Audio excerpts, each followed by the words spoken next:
یہ اس پر امید زمانے کا ذکر ہے جب انہیں کتابوں کی دکان کھولے اور ڈیل کارنیگی پڑھے 2-3 مہینے ہوئے ہوں گے، اور جب ان کے ہونٹوں پر ہر وقت وہ دھلی منجھی مسکراہٹ کھیلتی رہتی تھی جو آج کل صرف ٹوتھ پیسٹ کے اشتہاروں میں نظر آتی ہے۔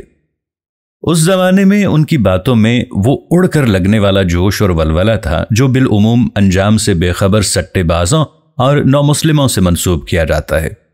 دکان کیا تھی؟ کسی بگڑے ہوئے رئیس کی لائبریری تھی۔ معلوم ہوتا تھا کہ انہوں نے چن چن کر وہی کتابیں دکان میں رکھی ہیں جو خود ان کو پسند تھیں اور جن کے متعلق انہوں نے ہر طرح اپنا اطمینان کر لیا تھا کہ بازار میں ان کی کوئی مانگ ہے نہ کھپت۔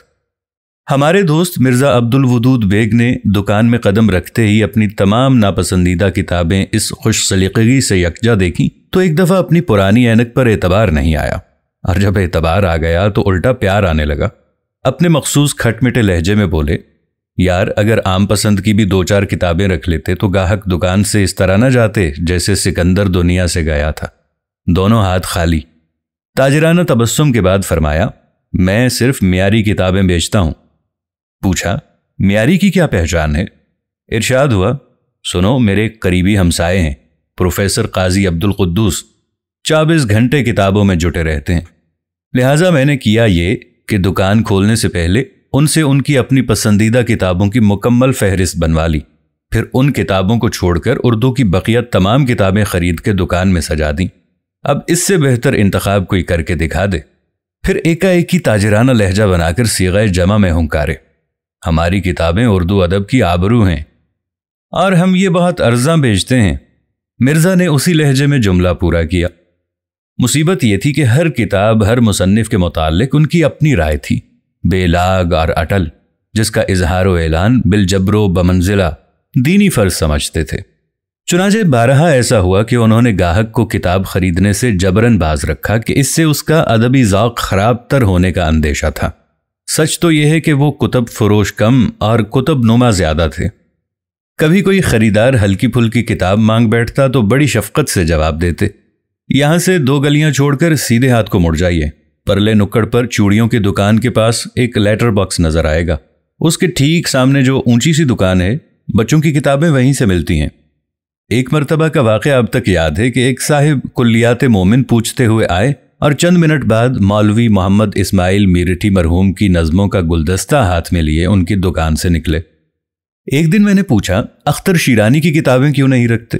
مسکرائے، فرمایا وہ نابالغ شاعر ہے۔ میں سمجھا شاید مائنر پوئٹ کا وہ یہی مطلب سمجھتے ہیں۔ میری حیرانی دیکھ کر خود ہی وضاحت فرما دی کہ وہ وصل کی اس طور پر فرمائش کرتا ہے گویا کوئی بچہ ٹافی مانگ رہا ہے۔ اس پر میں نے اپنے ایک محبوب شاعر کا نام لے کر کہا کہ بیچارے ہوش خلیج آبادی نے کیا خطا کی ہے، ان کے مجموعے بھی نظر نہیں آتے۔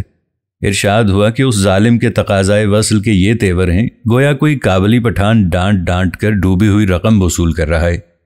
میں نے کہا، مگر وہ زبان کے بادشاہ ہیں۔ بولے، ٹھیک کہتے ہو، زبان ان کے گھر کی لانڈی ہے اور وہ اس کے ساتھ ویسا ہی سلوک کرتے ہیں۔ عاجز ہو کر میں نے کہا، اچھا یوں ہی صحیح، مگر فانی بدایونی کیوں غائب ہیں؟ فرمایا، ہوش، وہ نرے مصور غم ہیں۔ میں نے کہا، بجا، مگر مہدی الافادی تو کامل انشا پرداز ہیں۔ بولے، چھوڑو بھی، فانی مصور غم ہیں تو مہدی مصور بنت عم، واللہ وہ انشائیہ نہیں نسائیہ لکھتے ہیں۔ بالآخر میں نے ایک جانے پہچانے پروفیسر نقاد کا نام لیا، مگر پتہ چلا کہ انہوں نے اپنے کانوں سے فاضل پروفیسر کے والد بزرگوار کو لکھنؤ کو نکھلؤ اور مزاج شریف کو مجاز شریف کہتے سنا تھا۔ چنانچہ اس پدرانہ نااہلی کی بنا پر ان کے تنقیدی مضامین دکان میں کبھی بار نہ پا سکے۔ یہی نہیں، خود پروفیسر موصوف نے ایک محفل میں ان کے سامنے غالب کا ایک مشہور شعر غلط پڑھا اور دوہرے ہو کر داد وصول کی سو الگ۔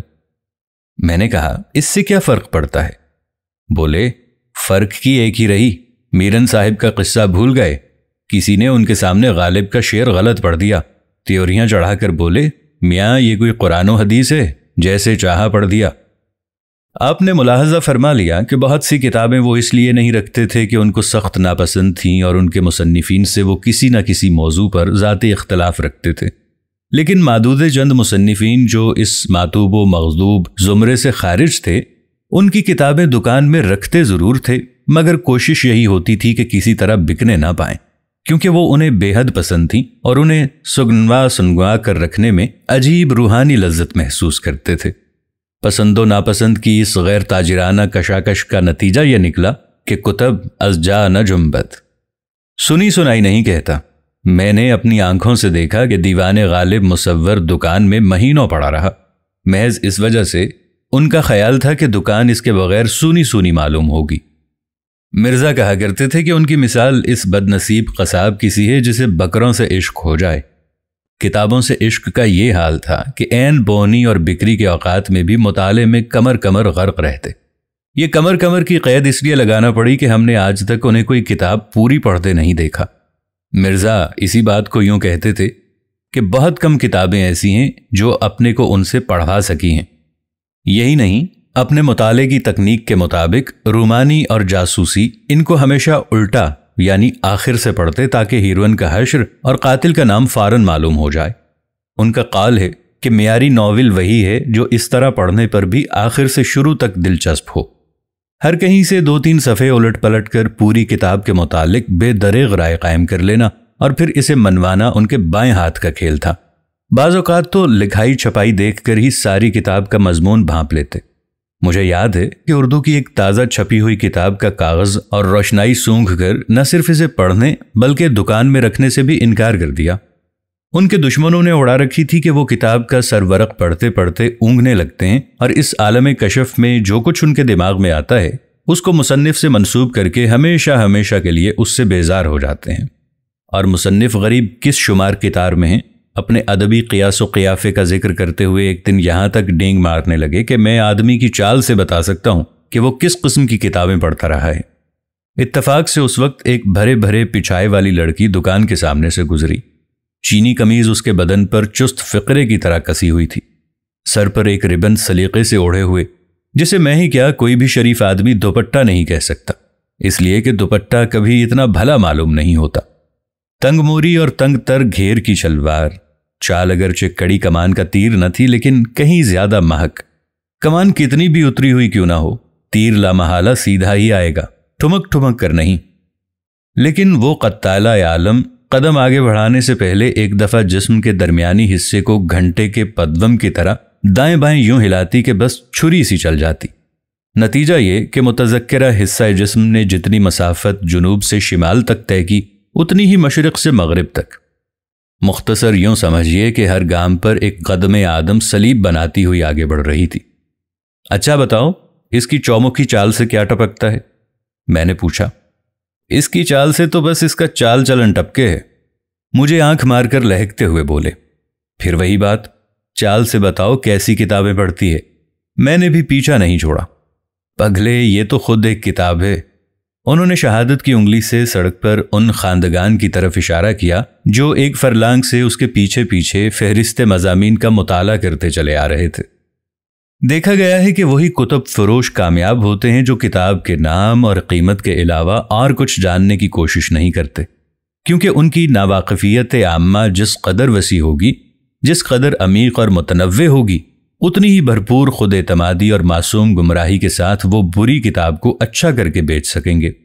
اس کے برعکس کتابیں پڑھتے پڑھتے ادھوری ہی صحیح ہمارے ہیرو کو اسلامی ناولوں کے جوشیلے مکالمے حفظ ہو گئے تھے، اور بغدادی جم خانے میں کبھی ویسی وسکی کی زیادتی سے موصوف پر ہذیانی کیفیت طاری ہو جاتی تو دشمنان اسلام پر گھانسے تان تان کر تڑاق پڑاق ایسے ڈائلاگ بولتے جن سے شوق شہادت اس طرح ٹپکا پڑتا کہ پیروں تک ایمان تازہ ہو جاتا۔ مسلسل ورق گردانی کے سبب نئی نویلی کتابیں اپنی کماری کراری مہک اور جلد کی کساوٹ کھو چکی تھی۔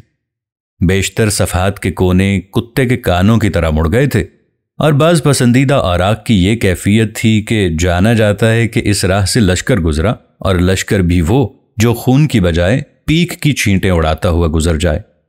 ایک مرتبہ ان کو بھرے دکان میں اپنے ہی سائز کے ایک اسلامی ناول کا عطر نکالتے دیکھا تو مرزا نے ٹوکا، لوگ اگر کسی حلوائی کو مٹھائی چکھتے دیکھ لیں تو اس سے مٹھائی خریدنی چھوڑ دیتے ہیں، اور ایک تم ہو کہ ہر آئے گئے کے سامنے کتب چشی کرتے رہتے ہو۔ پھر کیا تھا، پہلے ہی بھرے بیٹھے تھے، پھٹ پڑے۔ کتب فروشی ایک علم ہے برخوردار، ہمارے ہاں نیم جاہل کتابیں لکھ سکتے ہیں مگر بیچنے کے لیے باخبر ہونا ضروری ہے۔ بعینی ہی اسی طرح جیسے ایک اندھا سرما بنا سکتا ہے مگر بیچ بازار میں کھڑے ہو کر بیچ نہیں سکتا۔ میاں تم کیا جانو کیسے کیسے جیت جاہل سے پالا پڑتا ہے۔ اپنی عزیز ترین کتاب کی جانب اشارہ کرتے ہوئے، جی میں آتی ہے دیوان غالب ماں مقدمہ مولانا امتیاز علی عرشی ان کے سر پر دے ماروں۔ تمہیں یقین نہیں آئے گا، 2 ہفتے ہونے کو آئے، ایک مظلوم صورت کلرک یہاں آیا اور مجھے اس کونے میں لے جا کر کچھ شرماتے لجاتے ہوئے کہنے لگا کہ کرشن چندر ایم اے کی وہ کتاب چاہیے جس میں تیرے ماں کے دودھ میں حکم کا اکا والی گالی ہے۔ خیر اسے جانے دو کہ اس بیچارے کو دیکھ کر واقعی محسوس ہوتا تھا کہ یہ گالی سامنے رکھ کر ہی اس کی صورت بنائی گئی ہے، مگر ان صاحب کو کیا کہو گے جو نئے نئے اردو کے لیکچرر مقرر ہوئے ہیں، میرے واقف کار ہیں۔ اسی مہینے کی 1 تاریخ کو کالج میں پہلی تنخواہ وصول کر کے سیدھے یہاں آئے اور پھولی ہوئی سانسوں کے ساتھ لگے پوچھنے، صاحب آپ کے ہاں منٹو کی وہ کتاب بھی ہے جس میں دھرن تختہ کے معنی ہوں؟ اور ابھی پرسوں کا ذکر ہے، ایک محترمہ تشریف لائیں، سن یہی 18-29 کا، نکلتا ہوا فربا بدن، اپنی گڑیا کی چولی پہنے ہوئے تھی، دونوں ہتھیلیوں کی ریہل بنا کر اس پر اپنی کتابی چہرہ رکھا اور لگی کتابوں کو ٹکر ٹکر دیکھنے، اسی جگہ جہاں تم کھڑے ہو۔ پھر دریافت کیا کوئی ناول ہے؟ میں نے راتوں کی نیند حرام کرنے والا ایک ناول پیش کیا۔ ریہل پر سے بولیں، یہ نہیں، کوئی ایسا دلچسپ ناول دیجئے کہ رات کو پڑھتے ہی نیند آ جائے۔ میں نے ایک ایسا ہی غشی آور ناول نکال کر دیا مگر وہ بھی نہیں جچا۔ دراصل انہیں کسی گہرے سبز گرد پوش والی کتاب کی تلاش تھی جو ان کی خوابگاہ کے سرخ پردوں سے میچ ہو جائے۔ اس سخت معیار پر صرف ایک کتاب پوری اتری، وہ تھی استاد موٹر ڈرائیوری منظوم، جس کو دراصل اردو زبان میں خودکشی کی آسان ترکیبوں کا پہلا منظوم ہدایت نامہ کہنا چاہیے۔ میں نے نوخیز خاتون کی حمایت کی۔ ہمارے ہاں اردو میں ایسی کتابیں بہت کم ہیں جو بغیر گرد پوش کے بھی اچھی لگیں۔ گرد پوش تو ایسا ہی ہے جیسے عورت کے لیے کپڑے، مگر ہالی ووڈ میں آج کل زیادہ تر ایکٹریسیں ایسی ہیں جو اگر کپڑے پہن لیں تو ذرا بھی اچھی نہ لگیں۔ مرزا نے بات کو کہاں سے کہاں پہنچا دیا، لیکن نیا شوق تھا اور ابھی یہ نوبت نہیں آئی تھی کہ ایسے واقعات سے ان کی طبیعت سچ مچ مقدر ہو جائے۔ ڈیل کارنیگی کے مشورے کے مطابق وہ ہر وقت مسکراتے رہتے اور ہم نے سوتے میں بھی ان کی باتیں بطور خیر سگالی کھلی ہوئی دیکھیں۔ اس زمانے میں بقول مرزا وہ چھوٹا دیکھتے نہ بڑا ہر کس و ناقص کے ساتھ ڈیل کارنیگی کیا کرتے تھے۔ حد یہ کہ ڈاکیا اگر بے رنگ خط بھی لاتا تو انعام و اکرام دے کر رخصت کرتے، گاہکوں کو تو ذاتی مہمان سمجھ کر بچ جاتے اور اکثر متاع سخن کے ساتھ اور کبھی اس کے بغیر ہی خود بھی بک جاتے۔ سچ ہے خوش خلقی کبھی رائے گا نہیں جاتی۔ چنانچہ چند ہی دنوں میں دکان چل نکلی مگر دکانداری ٹھپ ہو گئی۔ یہ صورت تضاد اس طرح پیدا ہوئی کہ دکان پر اب ان قدردانوں کی ریل پیل رہنے لگی جو اصل میں ان سے کوکا کولا پینے یا فون کرنے آتے اور روکن میں ایک آدھ کتاب عاریتاً لے کر ٹلتے۔ جس گاہک سے خصوصیت برتتے اس کی پیشوائی کو بے تحاشا دوڑتے ہوئے سڑک کے اس پار جاتے، پھر اسے اپنے اونچے سے اسٹول پر بٹھا کر فوراً دوسرے گاہک کو 40 قدم تک رخصت کرنے چلے جاتے۔ ہر 2 رسوم کی پرتکلف ادائیگی کے دوران دکان کسی ایک گاہک یا گروہ کی اجتماعی تحویل میں رہتی۔ نتیجہ کتابوں کی قطاروں میں جا بجا کھانچے پڑ گئے جیسے دانت ٹوٹ گئے ہوں۔ ان کے اپنے بیان کے مطابق ایک نئے گاہک کو جس نے ابھی غبار خاطر کا ایک نسخہ ادھار خریدا تھا پاس والے ریستوران میں مصنف کی من بھاتی چینی چائے پلانے کے لیے لے گئے۔ حلفیہ کہتے کہ مشکل سے 1 گھنٹہ وہاں بیٹھا ہوں گا مگر واپس آ کر دیکھا تو نور اللغات کی 4تھی جلد کی جگہ خالی تھی۔ ظاہر ہے کہ کسی بے ایمان نے موقع پاتے ہی ہاتھ صاف کر دیا۔ انہیں اس کی جگہ فسانہ آزاد کی 4تھی جلد رکھنا پڑی اور آخر کو یہی سیٹ چاکسو کالج لائبریری کو بذریعہ وی پی سپلائی کیا۔ چوریاں بڑھتی دیکھ کر ایک بزرگوار نے جو یوم افتتاح سے دکان پر اٹھتے بیٹھتے تھے، بلکہ یہ کہنا چاہیے کہ صرف بیٹھتے تھے اس لیے کہ ہم نے ان کو کبھی اٹھتے نہیں دیکھا، مال کی ناجائز نکاسی روکنے کے لیے یہ تجویز پیش کی کہ ایک تعلیم یافتہ مگر ایماندار مینیجر رکھ لیا جائے۔ ہر چند کہ ان کا روئے سخن اپنی ہی طرف تھا، لیکن ایک دوسرے صاحب نے جو خیر سے صاحب دیوان تھے اور روزانہ اپنے دیوان کی بکری کا حال پوچھنے آتے اور اردو کے مستقبل سے مایوس ہو کر لوٹتے تھے، خود کو اس اسامی کے لیے پیش ہی نہیں کیا بلکہ شام کو اپنے گھر واپس جانے سے بھی انکار کر دیا۔ یہی صاحب دوسرے دن سے خزانچی جی کہلائے جانے لگے۔ صورت سے سزا یافتہ معلوم ہوتے تھے، اور اگر واقعی سزا یافتہ نہیں تھے تو یہ پولیس کی عین بھلمن ساہٹ تھی۔ بہرحال یہاں ان کی ذات سے خیانت مجرمانہ کا کوئی خدشہ نہ تھا، کیونکہ دکان کی ساری بکری مدتوں سے ادھار پر ہو رہی تھی۔ یوں تو دکان میں پہلے ہی دن سے آج نقد کل ادھار کی ایک چھوڑ 3 تختیاں لگی تھیں، مگر ہم دیکھتے چلے آئے تھے کہ وہ کل کا کام آج ہی کر ڈالنے کے قائل ہیں۔ پھر یہ کہ قرض پر کتابیں بیچنے پر ہی اکتفا کرتے تو صبر آ جاتا، لیکن آخر میں یہاں تک سننے میں آیا کہ بعض گاہک ان سے نقد روپے قرض لے کر پاس والی دکان سے کتابیں خریدنے لگے ہیں۔ میں موقع کی تلاش میں تھا، لہٰذا ایک دن تخلیہ پا کر انہیں سمجھایا کہ بندہ خدا، اگر قرض ہی دینا ہے تو بڑی رقم قرض دو تاکہ لینے والے کو یاد رہے اور تمہیں تقاضا کرنے میں شرم نہ آئے۔ یہ چھوٹے چھوٹے قرضے دے کر خلق خدا کے ایمان اور اپنے اخلاق کی آزمائش کاہے کو کرتے ہو؟ میری بات ان کے دل کو لگی۔ دوسرے ہی دن خزانچی جی سے نادہندہ خریداروں کی مکمل فہرست حروف تہجی کے اعتبار سے مرتب کرائی اور پھر خود اسی ترتیب سے ادھار وصول کرنے کا 5 روزہ منصوبہ بنا ڈالا۔ لیکن الف ہی کی ردیف میں ایک ایسا ناہنجار آن پڑا کہ 6 مہینے تک بے سے شروع ہونے والے ناموں کی باری ہی نہیں آئی۔ میں نے یہ نقشہ دیکھا تو پھر سمجھایا کہ جب یہ حضرات تمہارے پاس حروف تہجی کی ترتیب سے قرض لینے آئے تو تم اس ترتیب سے وصول کرنے پر کیوں اڑے ہوئے ہو؟ سیدھی سی بات تھی، مگر وہ منطق پر اتر آئے۔ کہنے لگے، اگر دوسرے بے اصول ہیں تو اس کا مطلب یہ نہیں میں بھی بے اصولہ ہو جاؤں۔ دیکھتے نہیں اسکول میں حاضری کے وقت بچوں کے نام حروف تہجی کی ترتیب سے پکارے جاتے ہیں، مگر بچوں کو اسی ترتیب سے پیدا یا پاس ہونے پر مجبور نہیں کیا جا سکتا؟ بولتے کیوں نہیں؟ اس کے باوجود میری نصیحت کا اتنا اثر ضرور ہوا کہ اب کتاب ادھار نہیں بیچتے تھے، تحفتاً دے دیا کرتے تھے۔ کہتے تھے جب رقم ڈوبنی ہی ہے تو پھر ثواب سے بھی کیوں محروم رہوں؟ ادھر کچھ عرصے سے انہوں نے بہی کھاتے لکھنا بھی چھوڑ دیا تھا، جس کا یہ معقول جواز پیش کرتے تھے کہ میں نقصان مایا میں جان کے زیاں کا اضافہ نہیں کرنا چاہتا۔ مرزا نے یہ لٹ مچتی دیکھی تو ایک دن پوچھا، آج کل تم حکومت کے فرائض کیوں انجام دے رہے ہو؟ کیا مطلب؟ تم نے قوم کی مفت تعلیم کا ذمہ کیوں لے رکھا ہے؟ اب ان کے چہرے پر دانائی کی وہ چھوٹ پڑنے لگی جو عموماً دوالا نکلنے کے بعد طلوع ہوتی ہے۔ مرزا کا خیال ہے کہ جب تک 2-3 دفعہ دوالا نہ نکلے آدمی کو دکانداری کا سلیقہ نہیں آتا۔ چنانچہ اس مبارک بربادی کے بعد وہ بجھ سے گئے اور ہر شے میں اپنی کمی محسوس کرنے لگے۔ وہ دائمی بلٹ ان مسکراہٹ بھی غائب ہو گئی اور اب وہ بھول کر کسی گاہک سے سیدھے منہ بات نہیں کرتے تھے، مبادا وہ ادھار مانگ بیٹھے۔ اکثر دیکھا کہ جو ہی گاہک نے دکان میں قدم رکھا اور انہوں نے گھرک کر پوچھا، کیا چاہیے؟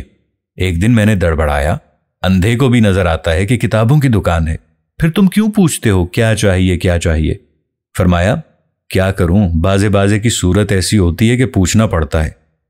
کتابیں رکھنے کے گناہگار ضرور تھے، توان و کرہن بیچ بھی لیتے تھے، لیکن عیار تباہ خریدار دیکھ کر ان کے نک چڑے پن کا اندازہ اس واقعے سے ہو سکتا ہے کہ ایک دفعہ ایک شخص پوچھتا ہوا آیا، لغت ہے؟ لغت کا تلفظ اس نے لطف کے وزن پر کیا۔ انہوں نے نتھنے پھلا کر جواب دیا، اسٹاک میں نہیں ہے۔ وہ چلا گیا تو میں نے کہا، یہ سامنے رکھی تو ہے، تم نے انکار کیوں کر دیا؟ کہنے لگے، یہ لغت ہے، پھر یہ بھی کہ اس بیچارے کا کام ایک لغت سے تھوڑا ہی چلے گا۔ ہاں، تلفظ پر یاد آیا کہ اس دار ابتلا میں انہوں نے دکان میں اذکار رفتہ ریڈیو رکھ لیا تھا، اسی کو گود میں لیے گھنٹوں گڑگڑاہٹ سنا کرتے تھے، جسے وہ مختلف ملکوں کے موسم کا حال کہا کرتے تھے۔ بعد میں مرزا کی زبانی غایت سما خراشی یہ معلوم ہوئی کہ اس ریڈیائی دمے کی بدولت کم از کم گاہکوں کی غلط اردو تو سنائی نہیں دیتی۔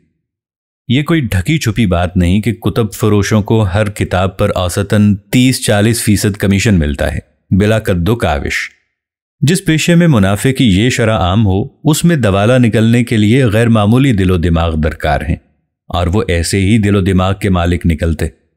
اپنی حسابی صلاحیتوں کا دستاویزی ثبوت وہ اس زمانے میں ہی دے چکے تھے جب سماہی امتحان کی کاپی میں وہ اپنا نام شیخ صبغت اللہ لکھتے اور غیر سرکاری طور پر محض صبغے کہلاتے تھے۔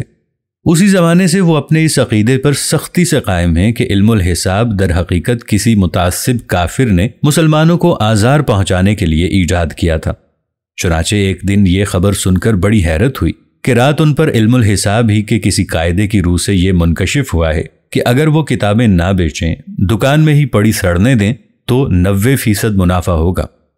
منافع کی یہ اندھا دھند شرح سن کر مرزا کے بھی منہ میں پانی بھر آیا، لہٰذا نزدیک ترین گلی سے صبغے کے پاس وہ گر معلوم کرنے پہنچے، جس کی مدد سے وہ بھی اپنے پرانے کوٹوں کی دکان میں تالا ٹھوک کر فی الفار اپنے دلدر دور کر لیں۔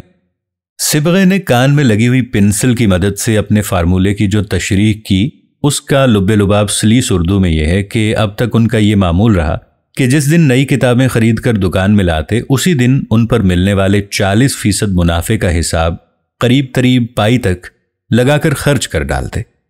لیکن جب یہ کتابیں سال بھر تک دکان میں پڑی بھنکتی رہتی تو کرسمس سیل میں ان گنجہائے گرامایا کو 50% رعایت پر فروخت کر ڈالتے اور اس طرح اپنے حساب کی روح سے ہر کتاب پر 90% ناجائز نقصان اٹھاتے۔ لیکن نیا فارمولہ دریافت ہونے کے بعد اب وہ کتابیں یکسر فروخت ہی نہیں کریں گے، لہٰذا اپنی اس حکمت بے عملی سے 90% نقصان سے صاف بچ جائیں گے، اور یہ منافع نہیں تو اور کیا ہے۔ کتب فروشی کے آخری دور میں جب ان پر پیمبری وقت پڑا تو ہر ایک گاہک کو اپنا مالی دشمن تصور کرتے اور دکان سے اس کے خالی ہاتھ جانے کو اپنے حق میں باعث خیر و برکت گردانتے۔ ہفتے کو میرا دفتر 1 بجے بند ہو جاتا ہے۔ واپسی میں یوں ہی خیال آیا کہ چلو آج صبغے کی دکان میں جھانکتا چلوں۔ دیکھا کہ وہ اونچے سٹول پر پیر لٹکائے اپنے قرض داروں کی فہرستوں سے ٹیک لگائے سو رہے ہیں۔ میں نے کھنکار کر کہا، قیلولہ اسٹاک میں نہیں ہے۔ آنکھیں بند کیے بولے۔ یہ کہہ کر ذرا گردن اٹھائی، چندھیائی ہوئی آنکھوں سے اپنی داہنی ہتھیلی دیکھی اور پھر سو گئے۔ داہنی ہتھیلی دیکھنا ان کی پرانی عادت ہے جسے زمانہ طالب علمی کی یادگارہ کہنا چاہیے۔ ہوتا یہ تھا کہ دن بھر خار و خستہ ہونے کے بعد وہ رات کو ہاسٹل میں ہی کسی نہ کسی کے سر ہو جاتے کہ صبح تمہارا منہ دیکھا تھا۔ چنانچہ ان کے کمرے کے ساتھ ہی اپنی بدنامی کے خوف سے صبح 10 بجے تک لحاف اوڑے پڑے رہتے اور کچھوے کی طرح گردن نکال کر دیکھتے رہتے کہ صبغے دفان ہوئے یا نہیں۔ جب اپنے بیگانے سب آئے دن کی نحوستوں سے ذمہ داری لینے سے یوں منہ چھپانے لگے تو صبغے نے ایک ہندو نجومی کے مشورے سے یہ عادت ڈالی کہ صبح آنکھ کھلتے ہی شگون کے لیے اپنی دائیں ہتھیلی دیکھتے اور دن بھر اپنے آپ پر لعنت بھیجتے رہتے۔ پھر تو یہ عادت سی ہو گئی کہ نازک و فیصلہ کن لمحات میں مثلاً اخبار میں اپنا رول نمبر تلاش کرتے وقت، تاش پھینٹنے کے بعد اور کرکٹ کی گیند پر ہٹ لگانے سے پہلے ایک دفعہ اپنی داہنی ہتھیلی ضرور دیکھ لیتے تھے۔ جس زمانے کا یہ ذکر ہے ان دنوں ان کو اپنی ہتھیلی میں ایک حسینہ صاف نظر آ رہی تھی جس کا جہیز بمشکل ان کی ہتھیلی میں سما سکتا تھا۔ الماریوں کے ان گنت خانے جو کبھی ٹھسا ٹھس بھرے رہتے تھے اب خالی ہو چکے تھے، جیسے کسی نے بھٹے کے دانے نکال لیا ہوں۔ مگر صبغے ہاتھ پر ہاتھ دھر کر بیٹھنے والے نہیں تھے، چنانچہ اکثر دیکھا کہ ظہر سے عصر تک شیشے کے شوکیس کی فرضی اوٹ میں اپنے خلیرے چچیرے بھائیوں کے ساتھ سر جوڑ کر فلش کھیلتے رہتے۔ ان کا خیال تھا کہ جوا اگر قریبی رشتہ داروں کے ساتھ کھیلا جائے تو کم گناہ ہوتا ہے۔ رہی دکانداری تو وہ ان حالوں کو پہنچ گئی تھی کہ تاش کے پتوں کے سوا اب دکان میں کاغذ کی کوئی چیز نہیں بچی تھی۔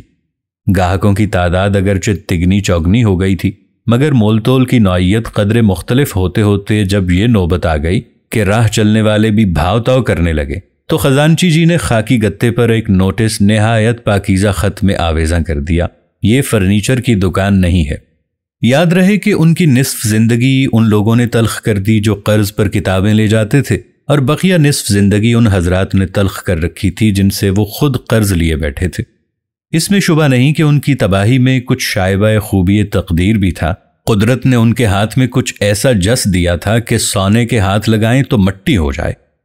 لیکن انصاف سے دیکھا جائے تو ان کی بربادی کا صحرا قدرت کے علاوہ ان مہربانوں کے سر تھا جو انتہائی خلوص اور مستقل مزاجی کے ساتھ دامے درمے قدمے سخنے ان کو نقصان پہنچاتے رہتے۔ دوسری وجہ جیسا کہ اوپر اشارہ کر چکا ہوں یہ تھی کہ وہ اپنے خاص دوستوں سے اپنی حاجت اور ان کی حیثیت کے مطابق قرضہ لیتے ہیں اور قرضے کو منافع سمجھ کر کھا گئے۔ بقول مرزا ان کا دل بڑا تھا اور قرض لینے میں انہوں نے کبھی بخل سے کام نہیں لیا۔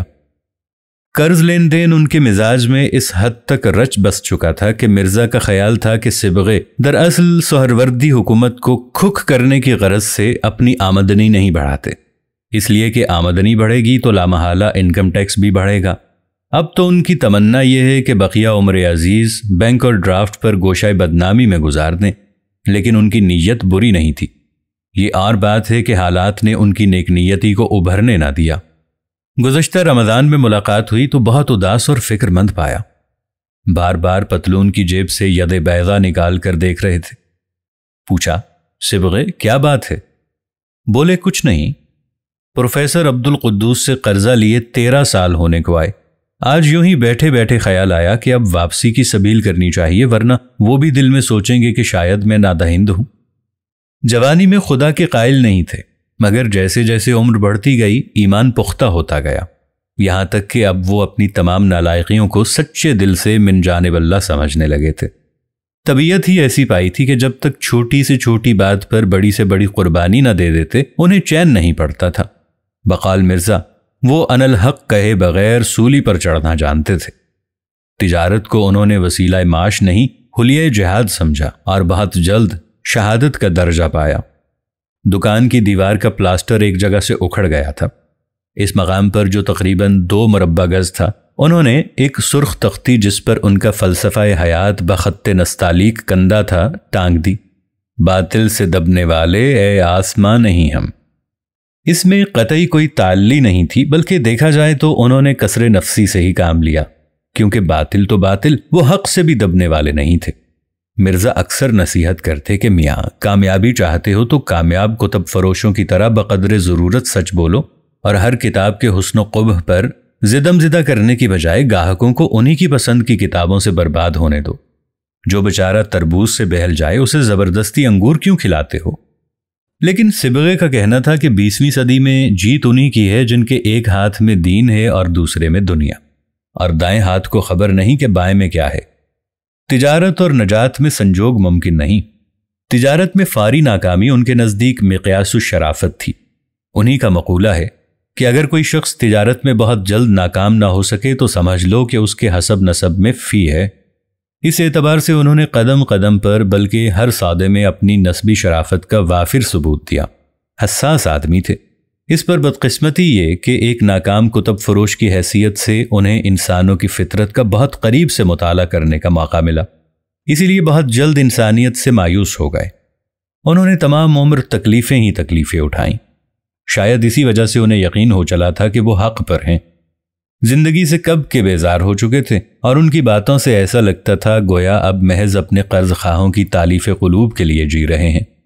اب ہم ذیل میں وہ تاثرات و تعصبات مختصراً بیان کرتے ہیں جو ان کی 40 سالہ ناتجربہ کاری کا نچوڑ ہیں۔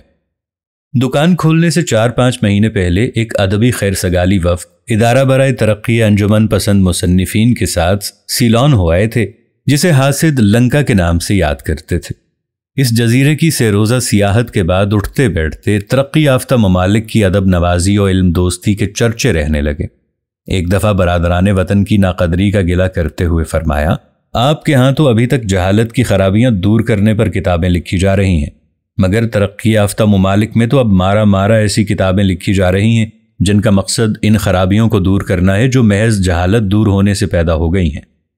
صاحب وہاں علم کی ایسی قدر ہے کہ کتاب لکھنا، کتاب چھاپنا، کتاب بیچنا، کتاب خریدنا، حد یہ کہ کتاب چرانا بھی ثواب میں داخل ہے۔ یقین مانیے ترقی یافتہ ممالک میں تو جاہل آدمی ٹھیک سے جرم بھی نہیں کر سکتا۔ شامت اعمال میرے منہ سے نکل گیا۔ یہ سب کہنے کی باتیں ہیں۔ ترقی یافتہ ممالک میں کوئی کتاب اس وقت تک اچھی خیال نہیں کی جاتی جب تک اس کی فلم نہ بن جائے، اور فلم بننے کے بعد کتاب پڑھنے کا سوال ہی پیدا نہیں ہوتا۔ انہیں غصہ آ گیا۔ 3 پیسے کی چھوکری کا کونا موڑ کر واپس الماری میں رکھی اور میرے لب و لہجے کی ہو بہو نقل اتارتے ہوئے بولے، اور آپ کے ہاں یہ کیفیت ہے کہ نوجوان اس وقت تک اردو کی کوئی کتاب پڑھنے کی حاجت محسوس نہیں کرتے جب تک پولیس اسے فحش قرار نہ دے دے، اور فحش قرار پانے کے بعد اس کے بیچنے کا سوال ہی پیدا نہیں ہوتا۔ ان کے طنز میں تانے کا رنگ آ چلا تھا، اس لیے میں نے جھٹ سے حامی بھر لی کہ پولیس اگر دل سے چاہے تو تمام اچھی کتابوں کو فحش قرار دے کر نوجوانوں میں اردو ادب سے گہری دلچسپی پیدا کر سکتی ہے۔ میرے لہجے کا نوٹس لیتے ہوئے الٹے مجھی سے الجھنے لگے کہ آپ بات کی تہ تک نہیں پہنچے۔ آپ دھڑا دھڑ کتابیں چھاپ سکتے ہیں مگر زبردستی پڑھوا نہیں سکتے۔ میں نے کہا کیوں نہیں، اٹھا کے نصاب میں داخل کر دیجئے۔ وہ بھلا ہار ماننے والے تھے، کہنے لگے اگر یہ پوری کی پوری نسل کو ہمیشہ کے لیے کسی اچھی کتاب سے بیزار کرنا ہو تو سیدھی ترکیب یہ ہے کہ اسے نصاب میں داخل کر دیجئے۔ کتب فروشی کی بدولت سبغے کا سابقہ ایسے پڑھنے اور نہ پڑھنے والوں سے پڑھا، ہزاروں سال نرگس جن کی بے نوری پہ روتی ہے۔ ان میں خیام کے وہ دلدادہ بھی شامل تھے جو اصل رباعیوں میں ترجمے کی خوبیاں تلاش کرتے پھرتے تھے۔ ان میں وہ سال خوردہ کتاب خاں بھی تھے جو کجلائے ہوئے کوئلوں کو دہکانے کے لیے بقول مرزا اریاں ناولوں سے منہ کالا کرتے اور سمجھتے کہ ہم اردو کی عزت بڑھا رہے ہیں۔ یہ قول انہی کا ہے کہ فحش کتاب میں دیمک نہیں لگ سکتی، کیونکہ دیمک ایسا کاغذ کھا کر افزائش نسل کے قابل نہیں رہتی۔ ان میں وہ خوش نصیب بھی تھے جن کے لیے کتاب بہترین رفیق ہے، اور وہ کم نصیب بھی کہ جن کے لیے واحد رفیق۔ اور اس بے نام قبیلے میں وہ جدت پسند پڑھنے والے بھی شامل تھے جو لہجہ تازہ بتازہ نو بنو کے طلبگار تھے۔ حالانکہ ان جیسوں کو معلوم ہونا چاہیے کہ فقط ڈکشنری ہی ایک ایسی کتاب ہے جسے وہ جب بھی دیکھیں انشاءاللہ نئی معلوم ہوگی، لیکن ایک حد تک صبغے کی بھی زیادتی تھی کہ نئی اردو کتابوں کو اپنے دل اور دکان میں جگہ دینا تو بڑی بات ہے، چمٹے سے پکڑ کر بھی بیچنے کے لیے تیار نہ تھے۔ ایک دن خاقانی ہند استاد ذوق کی قصائد کی گرد ہفتہ وار ٹائم سے جھاڑتے ہوئے گٹ گٹا کر کہنے لگے کہ آج کل لوگ یہ چاہتے ہیں کہ ادب ایک کیپسول میں بند کر کے ان کے حوالے کر دیا جائے، جسے وہ کوکا کولا کے گھونٹ کے ساتھ خٹک سے حلق میں اتار لیں۔ انسانی تہذیب پتھر اور بھوج پتر کے عہد سے گزر کر اب ریڈرز ڈائجسٹ کے دور تک آ گئی ہے، سمجھے؟ یہ مصنفوں کا دور نہیں، صحافیوں کا دور ہے، صحافیوں کا۔ میں نے ڈرتے ڈرتے پوچھا، مگر صحافت میں کیا قباحت ہے؟ بولے، کچھ نہیں، بڑا مصنف اپنی آواز پبلک تک پہنچاتا ہے، مگر بڑا صحافی پبلک کی آواز پبلک تک پہنچاتا ہے۔ مصنفوں کا ذکر چھیڑ گیا تو ایک واردات اور سنتے چلیے۔ 7-8 مہینے تک وہ اردو افسانوں کا ایک مجموعہ بیچتے رہے جس کے سرورق پر مصنف کے دستخط بقلم خود ثبت تھے، اور اوپر یہ عبارت، جس کتاب پر مصنف کے دستخط نہ ہوں وہ جعلی تصور کی جائے۔ ایک روز انہیں رجسٹری سے مصنف کے وکیل کی معرفت نوٹس ملا کہ ہمیں معتبر ذرائع سے معلوم ہوا ہے کہ آپ ہمارے موکل کی کتاب کا ایک مصدقہ ایڈیشن عرصہ 8 ماہ سے مبینہ طور پر فروخت کر رہے ہیں، جس پر مصنف مذکورہ کے دستخط بقید تاریخ ثبت ہیں۔ آپ کو بذریعہ نوٹس حاضہ مطلع و متنبہ کیا جاتا ہے کہ محولہ بالا کتاب اور دستخط دونوں جعلی ہیں، اصل ایڈیشن میں مصنف کے دستخط سرے سے ہے ہی نہیں۔ اس واقعے سے انہوں نے ایسی عبرت پکڑی کہ آئندہ کوئی ایسی کتاب دکان میں نہیں رکھی جس پر کسی کے بھی دستخط ہوں، بلکہ جہاں تک بن پڑتا انہی کتابوں کو ترجیح دیتے جن پر مصنف کا نام تک درج نہیں ہوتا، مثلا الف لیلہ، ضابطہ فوجداری، ریلوے ٹائم ٹیبل، انجیل۔ تباہی کے جو تباہ زاد راہ بلکہ شاہراہ انہوں نے اپنے لیے نکالی، اس پر وہ تو کیا قارون بھی زیادہ دیر گامزن نہیں رہ سکتا تھا، کیونکہ منزل بہت دور نہیں تھی۔ آخر وہ دن آ ہی گیا جس کا دشمنوں کو انتظار تھا اور دوستوں کو اندیشہ۔ دکان بند ہو گئی۔ خزانچی جی کی تنخواہ 2.5 مہینے سے چڑھی ہوئی تھی، لہٰذا خالی الماریاں، ایک عدد گولک چوبی جو ناداہندوں کی فہرستوں سے منہ تک بھری تھی، چاندی کا خوبصورت سگریٹ کیس جسے کھولتے ہی محسوس ہوتا تھا گویا بیڑی کا بنڈل کھل گیا، نسینی جس کی صرف اوپر کی 3 سیڑھیاں باقی رہ گئی تھیں، خواب آور گولیوں کی شیشی، کراچی ریس میں دوڑنے والے گھوڑوں کے شجرہ ہے نصب، نومبر سے دسمبر تک کا مکمل کیلنڈر، کیل سمیت۔ یہ سب خزانچی جی نے صبغے کی اولین غفلت میں ہتھیا لیے اور راتوں رات اپنی تنخواہ کی ایک ایک پائی گدھا گاڑی میں ڈھو ڈھو کر لے گئے۔ دوسرے دن دکان کا مالک بقایا کرائے کی مد میں جو جائیداد منقولہ و غیر منقولہ اٹھا کر یا اکھاڑ کر لے گیا، اس کی تفصیل کی یہاں نہ گنجائش ہے نہ ضرورت۔ ہمارے پڑھنے والوں کو بس اتنا اشارہ کافی ہوگا کہ اس میں سب سے قیمتی چیز بغیر چابی کے بند ہونے والا ایک قفل فولادی ساختہ جرمنی تھا۔ پرانا ضرور تھا، مگر ایک خوبی اس میں ایسی پیدا ہو گئی تھی جو ہم نے نئے سے نئے جرمن تالوں میں بھی نہیں دیکھی، یعنی بغیر چابی کے بند ہونا اور اسی طرح کھلنا۔ صبغے غریب کے حصے میں صرف اپنے نام ماں فرضی فرزندان کا سائن بورڈ آیا، جس کو 7 روپے مزدوری دے کر گھر اٹھوا لائے اور دوسرے دن 1.25 روپے میں محلے کے کباڑی کے ہاتھ فروخت کر ڈالا۔